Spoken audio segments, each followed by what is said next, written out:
কতদিন বাঁচবেন?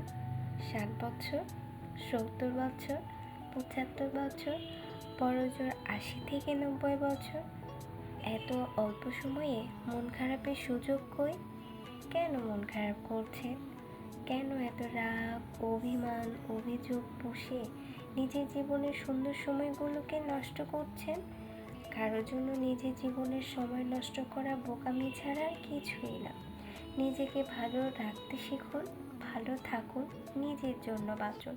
সুযোগ পেলে চাঁদ দেখুন, আকাশ দেখুন, আবার কখনো মনে হলে মাঝে মধ্যে এদিকে সেদিকে ঘুরে আসুন। মন ভালো করার জন্য প্রকৃতি দেখুন। দিন শেষে যখন নিজের জীবনের হিসাব নিকাশ টানতে যাবেন, তখন দেখবেন অর্জন কিংবা নিজেকে ভালো রাখার কিছুই নেই, কিছুই করেননি, অথচ সময় একেবারেই শেষ। সব কিছু ভুলে যান, ভালো থাকুন, ভালো রাখুন এবং মন খুলে প্রিয় মানুষকে বলুন, ভালোবাসি, ভালোবাসি, ভালোবাসি।